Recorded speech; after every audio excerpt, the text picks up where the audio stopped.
And then he had seen Jesus with a hot young Xhosa wife.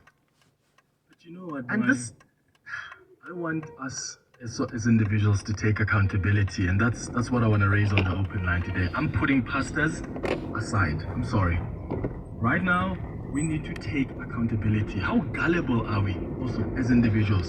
And what accountability are we taking? Because some of these things are obvious to any rational person, and yet we allow ourselves to be duped like this, to be abused like this. So at some point, we have to take responsibility. I agree with you, because I counted myself amongst those who were laughing at this, right? We thought it was funny. We thought this was ridiculous. I mean, when we talk about Pastor Mporo going into people's bedrooms and touching couples inappropriately, both men and women, and we laughed about it. I laughed about it. We thought it was all a big fat joke. There was a child, a child, who had come to this supposed church with a real physical ailment. Her tummy was swollen, and of course the cameras were focusing on it. And this man claimed that she'd been impregnated by demons who had filled her belly with stones, and he was going to heal her. And it is so abusive. If you watch the video now, there's nothing funny about it at all. And he made a big deal out of touching people inappropriately, referring to their private parts as biscuits. Yeah. And everybody laughed. And so of course he thought he was funny. He thought he could get away with it. And by the time we get to him wielding machetes at teachers and traumatized children, why would he not think he's going to get away with it this time? Which is why he acted with such impunity. I mean, you can see in his actions throughout that video that this is a man who thinks, I've done worse things. This is nothing. Yeah, exactly. Yeah, so today we're going to talk about that I was listening to the news at 7 and I heard this person who says, this is a resurrection. It means there are greater things to come. Who goes to the church? And I just think we need to take some responsibility. If you're an aunt, if you're a mom, if you are a neighbor, you see someone who behaves in that manner, and they are not even questioning the most ridiculous things that their pastors do, what are we doing? How do we intervene? How do we protect us from On the other hand, I mean, again, I hear you about taking accountability, but on the other hand, that's why I said this morning, beyond even Mporo and people like Bushiri, for example, because remember them. Remember the people who were defending Bushiri in Pretoria, I think it was outside the High Court. Matoso as well. Right? This for me is indicative of how the powerful in our society prey on the vulnerable, exploit the vulnerable, abuse the vulnerable. And you're right. He probably does think he's done much worse. But it took this moment to light the match, to light the spark. And of course, we've seen his church quite literally torched. And to be clear, arson is a crime, and those responsible for that action need to face the music. But I think it's a lesson for our politicians too. Absolutely. At some point, the people you've exploited, you've abused, at some point, they turn around and they say, enough. And if you see church members protesting outside court in support of the pastor, well, they're already coming out in their numbers to support their pastor. Listen to what this one had to say as the church building was on fire just yesterday. This for me is a resurrection. It's the beginning of new things, of great things. Since this journey started, resurrection, it's a new birth. It's the new birth of incredible happenings. So doing this, thinking what they're spiting Mporo, they're spiting us as incredible happenings. No, they are not. But they're taking us higher, to higher places. I mean, come on, guys. What is wrong with us? There's no part there where she even questions what her own pastor has done. And that's not to say pastors don't make mistakes. They are human beings. But it becomes problematic when you think they're incapable of doing wrong. So when something happens to them, you think, ooh, must be the devil. What, are they going to argue that he was possessed? Or are they going to find a way to justify that thuggery behavior on Monday? And I really want us on the open line this morning to talk about us as individuals. What is wrong? Why are we so gullible? And I'm focusing on us as individuals and not so much on the pastors. What accountability do we take as individuals? Because people have been made to drink petrol. People have been made to eat grass,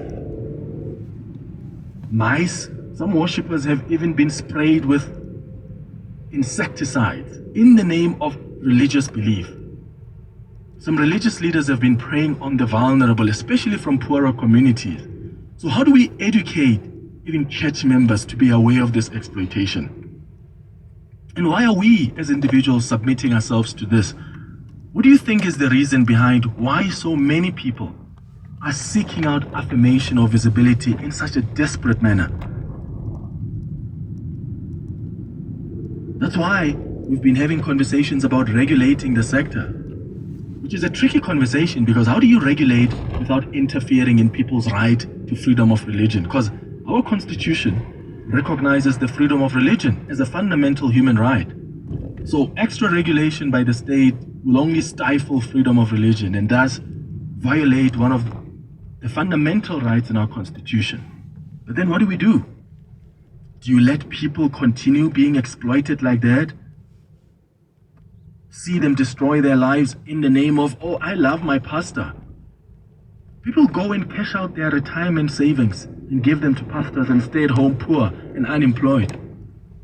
They allow pastors to touch them inappropriately because, oh, I believe this is a man of God, so whatever they do or say, I can't question that, because we also live in a society where we're not encouraged to question things. And unfortunately, that has given religious leaders an alarming amount of freedom to exploit and exploit and exploit. Hence the commercialization of religion and the abuse of people's belief systems. At some point, you and I, my friend, as individuals, need to take accountability. Let me know your thoughts. 011-883-0702. I'll take your WhatsApps on 072-702-1702. Between 10 and 11 o'clock, we're going to be in conversation with the Umkhonto weSizwe party. These are the big winners.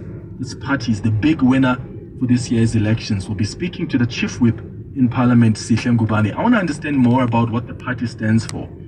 Planning of the church, not the thing about the children. They will understand the children. What he did is very wrong about the children, but what also they did to his church, that is very wrong. But nobody says what was done at church was not wrong. I'm saying in the conversation that this woman, and I watched several interviews of some of the church members, where are they actually saying, hey, our pastor was wrong here. She shouldn't have done that. He shouldn't have done that. And I'm missing that. In fact, you are told, no, he prophesied. I'm actually play you a longer clip where this person says, no, the pastor actually prophesied about these things. It's a resurrection. Resurrection of what? There are people in the community that were unhappy about the behavior of your pastor. And you are not seeing anything wrong with what he does because you're so gullible. Because your pastor is not capable of doing anything wrong because you see him as what? As a god? As an angel? Pastors are human beings. And that is why often it becomes unfortunate when a pastor makes a mistake and it's in the news. It's because we have come to elevate them to a level that is so unfair. So one mistake that they make, we go, what? We forget that these are human beings. So what people did at that church, that's absolutely wrong. That's arson. And I hope that the police can find the people who are responsible for that and arrest them, because that is criminality. But I'm saying, for me, it says a lot when you're incapable of seeing where your pastor has done wrong. Because you think your pastor is not capable of doing wrong. And for me, the minute you think of your pastor like that, right now, you are on the wrong path. Because they're going to continue doing the wrong things. They'll make you drink petrol. They'll touch you in your private parts inappropriately. You're not going to say anything because you think this is the man of God. Therefore, they know everything. I can't question them. Wake up. Nare, you're calling us from Blegori. Good morning. Hi, Clement. How is it? Sure. Go ahead. Okay, listen, Clement. My intake on life is that I believe as human beings, we are not copy and paste. And there are people who are dumb, there are people who are intelligent, there are people we are all. I don't believe that in life we should judge people, we should criticize people. Let them make those mistakes. If it was a mistake, they will learn it later. Because I'm talking about even myself. At some stage in my life, I was going through pain, do you understand? Things were just not working. I used to go to a church, it was a charismatic church, you know. So what was happened was, man, I stayed like for 3 years and without even a girlfriend, without, you know, I used to go to prison, you know, praying for people and stuff like that. I could give my whole salary to church, whole salary, for like twice in a year. I used to do that. You understand what I'm saying? So, but now, I'm here. I don't sit back and feel bad about those choices I did. I think I did by that time, and I learned from that. I mean, it means that I made a mistake by that time, so there is nothing wrong with people making mistakes as long as they are not killing someone. So I think we should have that room. Let people make mistakes as long as they are not killing anyone. So yes, I think that's humanity. You understand? So so those people, they might think it's a good thing, but later they might realize it's not a good thing. Because in the Bible, when we read in the book of Acts, it says that people were giving their fields, their houses to the disciples. It's there in the Bible. So that's what I'm saying. It depends on how you interpret it. But as I say, we shouldn't judge people. Let people make mistakes, and then if something that was bad, then they will learn from it. Yeah, Nare, I think you make a fair point, né? And I take your point in that, you know, people are doing this, they're doing these things, and some of them are not being. And at some point, if they realize that it was a mistake, they can. But I think we have a responsibility, Nare, to say, be careful of this. Like, don't be a church member. There's nothing wrong with giving your salary to a church. I've done that myself before. I've done it. There's nothing wrong with blessing a pastor if you want. There's nothing wrong with selling your home, as you say in the book of Acts. There's nothing wrong. If that's what you believe that you want to do because you think it's going to serve a greater purpose in the church, I'm not saying that is wrong, but I'm saying there are certain people who are doing it because a pastor just says that they must. And I'm actually questioning their own relationship with their God, because they're not doing that because they prayed or they see a need in the church or they see that their pastor doesn't have a car. They want to bless a pastor with their car so that a pastor can go ahead and preach the word of God. That's not what they're doing. They're doing that because some random pastor comes and says, if you don't do this, there's going to be just bad luck on your life. And someone cashes out their retirement and they're poor. Even the Bible does say, you cannot leave your home when your parents have nothing to eat. You go and give monies to a church? What have you done at home? So you are comfortable with leaving your own household. Your family is starving. But your priority is some pastor making sure that they wear a fancy shirt, making sure that they're going to go eat at a restaurant because you've given them your salary. No, that's not what I think I would want to subscribe to. So I think we're not saying let's judge people. We're saying people need to be careful because religion, like any other, can be exploited. And it is being exploited right now. So wake up. Okay, but what I'm just saying is, as human beings, there are people who are dumb, you understand? People are not clever. So you must understand that even if it's not a pastor, they will still do that to politicians and other people. You're right, they do it even with politicians. And we must tell them, guys, be careful of that. And then they must make up their own decisions afterward. But I don't agree that we must just look the other side and say, let them make their own mistakes. I think we have some responsibility to at least warn. Hey, be careful of this, brother. And if they still decide to make their own decisions, let them do it. Sheldon, you calling from Glen Vista. What are your thoughts? Hi. Clement, Sheldon here. I think the problem is a lot of these issues stem from these pastors knowing how to kind of razzle-dazzle a person's mind in terms of more like a culture, belief system, and religion mixed.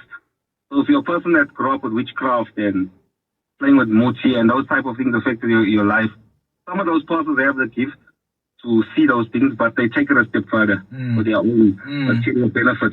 And I think because a lot of being in Africa, a lot of African people deal with witchcraft, and I'm not saying everybody, but even, from the place I've been to, it speaks to their heart. So it's an easy calling card for like guys like Mporo, Bushiri, and all these guys.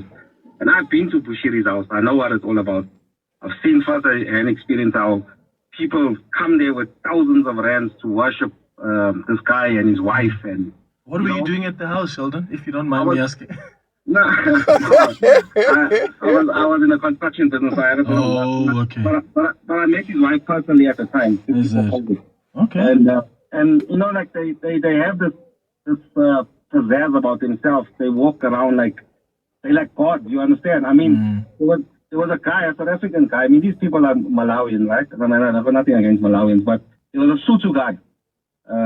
He was like your personal bodyguard. He used to literally kneel and address these people, literally kneel in front of him. Because he said that's the only way he sees them, like they changed his life.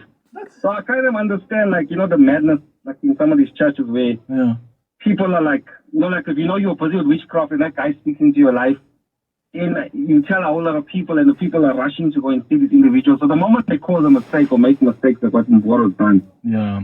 Sheldon in Glen Vista, thanks for calling, man. Jeff, you're in Woodmead. Hi. Hello. Hi, Jeff. Go ahead. Yes, religion is one of the reasons the world is in a mess, but that's beside the point. The issue here is that could be solved quite simply, is that all of these things are professions. Now, I'm an architect, then you get a lawyer, you get a doctor, you get an engineer. A pastor who has a huge influence on communities doesn't have to have any qualification at all. He can just be a smart speaker. He can profess to be a man of God, but he isn't. And I'm saying that maybe we've got to start saying, pastor, what is your qualification? And maybe he has to belong to some kind of institution. I don't know. It might sound like... And how many educated people... Religion. Yeah, Jeff, how many educated people still exploit situations? I don't think education is the answer. I mean, you talk about engineers, you talk about teachers. How many of them can actually be unethical and be corrupt themselves? No, I accept that, but at least there's some kind of accountability or some mechanism for accountability. Whereas, my own housekeeper came to me one day and she says, her pastor says that black people are poor because God hates them. And I was like, who told you that? And she said, my pastor. I said, is he a black man? She said, yes. And I said, but do you believe that? She says, well, he told us that. Now, the thing is, Clement, the point I'm making is that these people have huge influence on great swaths of people with absolutely no accountability whatsoever. No one, sure, if they do something really wrong, they get arrested, whatever the story is. But in principle, there has to be someone. I mean, it's like those dioceses in United States the other day. The Catholics who said they apologized to the North American Indians. Really, you apologize? What about putting about $10 billion there for compensation for taking their children away and abusing them and using? Religion itself is the problem. And I'm saying it's the way that people actually administer it. And these guys, some guy just thinks I'm going to be a pastor because look what they get. Yeah, look at the money that they're making. Yeah. Look, I don't particularly agree with the fact that there must be some kind of education. But Jeff, I get some of your parts. Let me know if you get where Jeff is coming from here. I think sometimes pastors can be called. As a Christian, I do believe that pastors can be called. That's why you can have a 15-year-old who actually is called into the ministry and they're anointed and they can do the work. But I agree with Jeff that there has to be some kind of regulation. Remember the CRL Rights Commission at some point, was it in 2015 or 2016, when they started an investigation and they had an inquiry across the country looking at these churches that are mushrooming and making people, eat snakes and eat grass. And I remember at the time, the inquiry came up with a report that recommended that Parliament pass a self-regulating legislation where religious leaders can be held accountable by their peers And I'm just not sure where that is at the moment. Maybe we must just check who's the implementing agent. And how do we regulate this sector without necessarily interfering in people's rights, in people's religious beliefs, in people's right to believe in something? Because you have a right to believe whatever you believe in. You've got that right.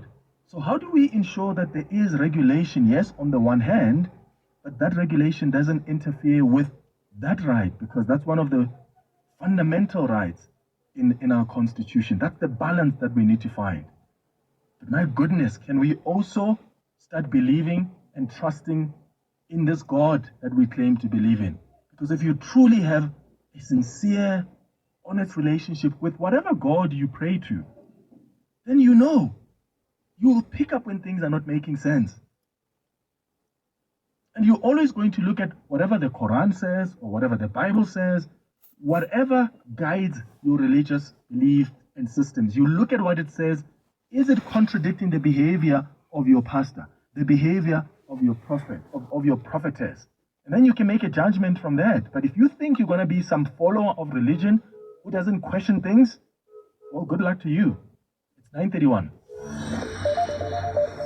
Issue around the custody of children who were at that time at their school, the Matsediso Primary. So the court appearance, it would seem, was pretty brief, but as in all matters of this nature, despite a postponement to the 16th of August and not much happening in the courtroom itself, plenty going on around the issue as well. Khumotso Modisa, our EWN reporter, has been named, joins us now. Khumotso, first of all, what is the position with bail? When's all that going to be adjudicated?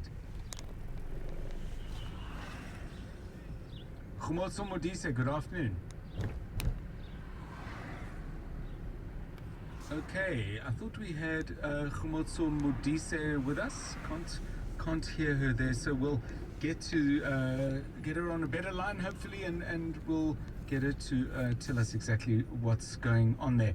Coming up later on the show, the South African Local Government Association, as we've been telling you, holding a joint sitting of the Council of Mayors and Speakers. And we'll be talking to Ray White, our reporter who's out in Polokwane covering that event. It's a crucial gathering. Some of what may come out may not be earth-shattering, but it's going to be crucial to find out what all these people are actually saying, because boy do they play a crucial role that determines the extent to which we get water, roads we can drive on, proper sewage, refuse removal, etc., etc. You know the score.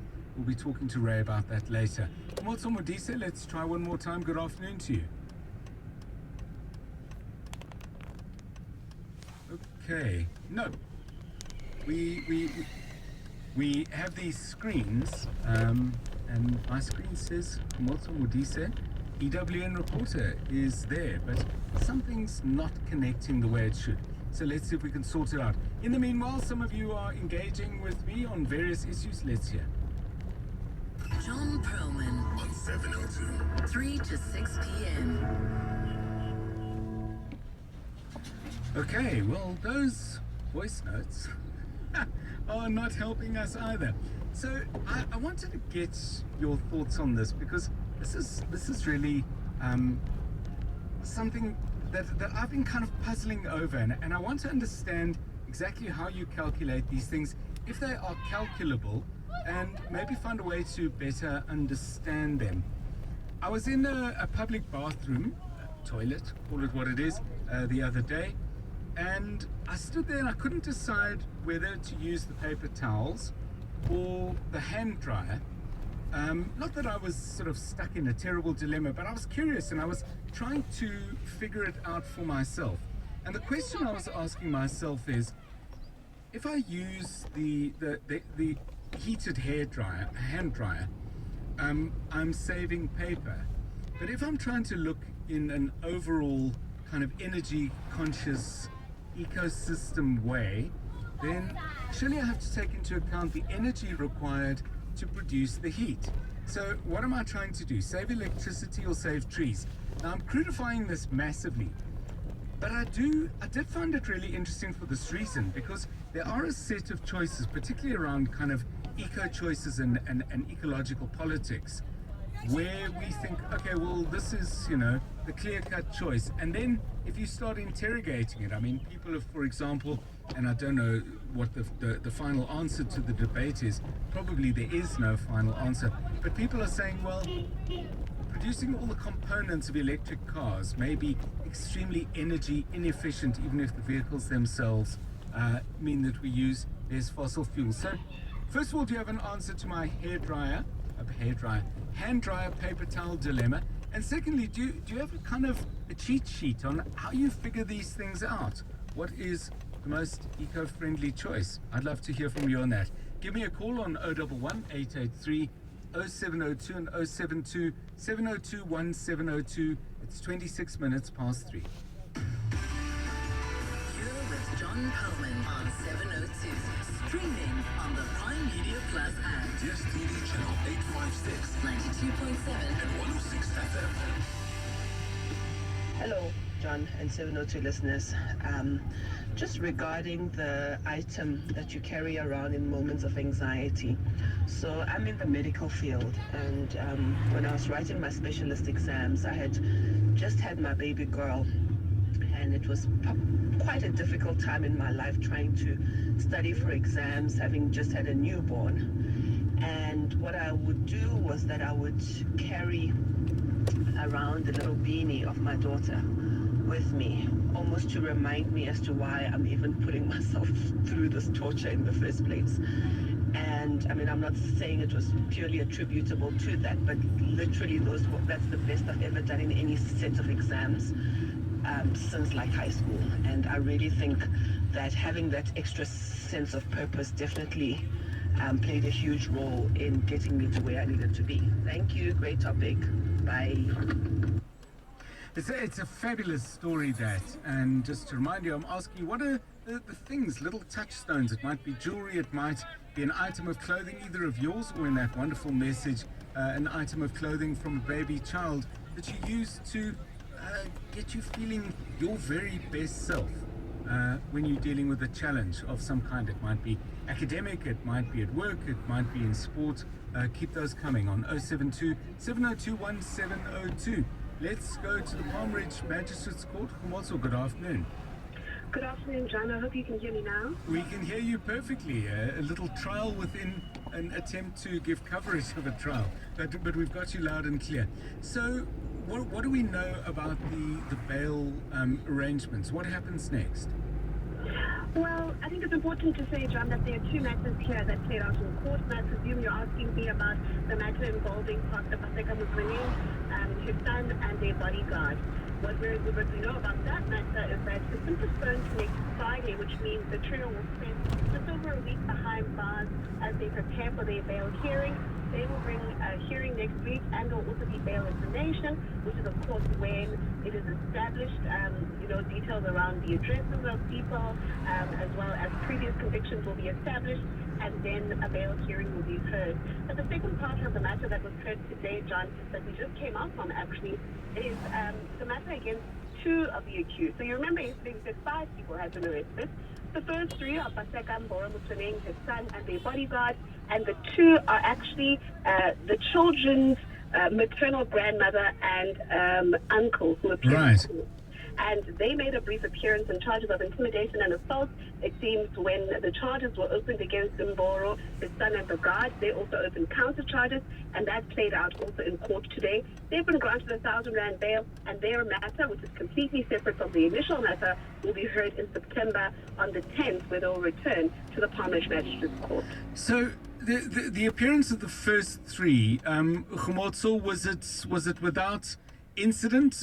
Was there any engagement between the accused and perhaps people who were in the court as either friends or support? Very little engagement, if any. Pastor Mporo and the 2 others just giving their instructions to their lawyers. We heard them saying that they have no previous convictions or pending matters at all, and they did not address the court at all, and they just went back down into the holding cells, almost accepting that they're going to have to spend the long weekend, John, and a few more days after that behind bars in order to establish their fate. in terms of bail. And conversations you might have had outside of court, either from, the Incredible Happenings congregants and supporters of the pastor, or perhaps people there with a different mindset on the incidents? Well, the family of the children, the maternal family of the children, has been speaking outside court.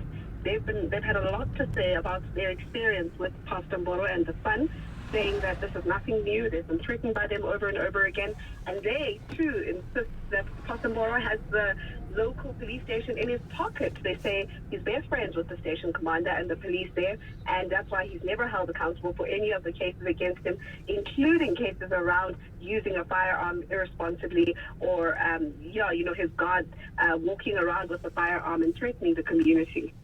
Thank you very much. Kumotso Mudise outside the Palm Ridge Magistrates Court. Those allegations, of course, still to be tested, but that does give you some sense of the mood and climate around this trial, which will resume next week on the 16th of August. It's 29 minutes to 4.